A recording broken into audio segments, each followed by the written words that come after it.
what's up dribblers at mga shooters, kamusta? Kamusta po kayo mga bagay na nagpatatag kay Troy Rosario at mga natutunan niya? Yan ang ating alamin, ano-ano nga ba yan? At ang naging revelasyon naman ni Miss Jinky Thompson para kay Scottie Thompson, yan din ang ating alamin. Ano nga ba yan? Tara, sama-sama nating pag-usapan, talakayin sa video ito.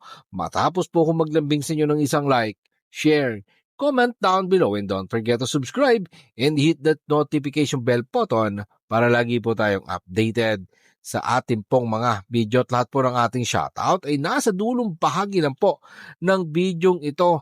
Nagpipigil nga ng luha ang asawa ni PBA Commissioner's Cup Finals MVP Scottie Thompson na si Mrs. Jinky Thompson matapos nga ang ikatlong PBA Finals MVP sa 50th season ng PBA Commissioner's Cup. Sinabi nga po ni Mrs. Scottie Thompson na si Jinky Thompson na naging emotional nga daw po siya kasi hindi nga daw po nakikita ng iba ang struggle ni Scottie Thompson, lalo na yung kanya naging performance sa Game 7 ng PBA Commissioner's Cup. Narito po ang mga sinabi ni Mrs. Jinky Thompson sa ulat ni Reventerado ng Spin.ph. Emotional kasi off the court, hindi nakikita ng lahat. Ako ang nakakakita ng struggle niya. Hindi man niya ina-announce pero naglalaro siya ng injured. For me, super malaking bagay and super proud kasi blessing talaga yung ginagawa talaga niya, yung best niya para manalo. Alam naman ng lahat na God is in control. Siya yung may alam ng lahat. Yan nga po mga naging revelasyon ni Mrs. Thompson na si Jinky Thompson. Si Scottie Thompson naman ay kahit talagang hindi makapag-ambag sa scoring pero yung hustle niya sa game, yung puso niya para manalo, talagang nandyan. Talagang palaging sinasabi nga din po ni Mrs. Thompson na nakaka-proud yung hustle ni Scottie Thompson. Narito pong muli si Mrs. Jinky Thompson. Sa ulat pa rin po yan ni Reventerado ng Spin.ph.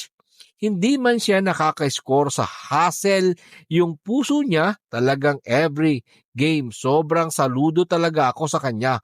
More than the stats, yung heart and soul. Talagang taong yun, yung number 9, sobrang nakaka-proud. Yan nga po mga naging revelasyon ng asawa ng 3 times PBA Finals MVP na si Scottie Thompson na siyang hinirang na 50th season Commissioner's Cup Finals MVP. Siguro inspired talaga itong si Scottie Thompson maglaro sa PBA Finals. Iba din yung feeling na nakakuha ka ng Ramon Fernandez Finals MVP. Diba mga shooters, napakasarap nun sa feeling lalo na ikatlo. At si Scottie Thompson naman, sinabi nga niya rin sa isang interview niya na itong finals na ito ang pinakamahirap para sa kanila. At eto, sa ikalawang PBA title naman ni Troy Rosario ang kanyang nakuha matapos nga po ang Game 7 sa pagitan ng Chin Kings at ng dating kupunan ni Troy Rosario na Tokitex Tropang 5G sa 50th season ng PBA Commissioner's Cup Finals. Ang huling PBA title ni Troy Rosario ay nung last 2021 Philippine Cup Semis Bubble nang talunin ng Tokitex Tropang 5G ang Magnolia dyan nga po sa Bacolor sa Pampanga. At matapos nga yan na trade si Troy Rosario mula Tokitex papunta ng Blackwater Bossing. Talagang inamin ni Troy Rosario na yung pagkaka-trade sa kanya ang nagpatatag sa kanya. Narito po ang mga sinabi ni Troy Rosario sa ulat na Reventerado ng Spin.ph. Yung daan na yon ang isa sa nagpatatag sa akin, especially nung nasa Blackwater.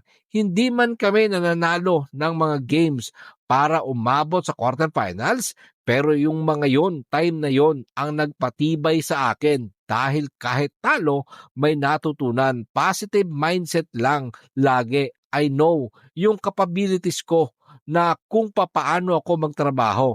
Hindi ako madadown kasi alam ko kung papaano ako maglaro at napatunayan ko na siguro yun sa mga dati kong teammate at sa Gilas. Yan nga po mga sinabi ni Troy Rosario at sinabi din ni Troy Rosario na napaka-sweet nga daw po ng championship na ito kasi nandito na siya sa kanyang paboritong kupunan at nakapag-perform siya ngayon unlike last conference na sana laging pong healthy itong si Troy Rosario para makatulong siya sa kanyang kupunan ng Barangay Ginebra San Miguel at sa Gilas, Pilipinas. Maraming salamat po sa inyong panonood. Ano naman po ang inyong maging opinion?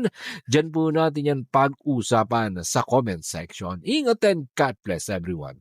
Adjourn, pero katulad po ng ating nakagawian, bago po natin tapusin ang ating video, shoutout po kina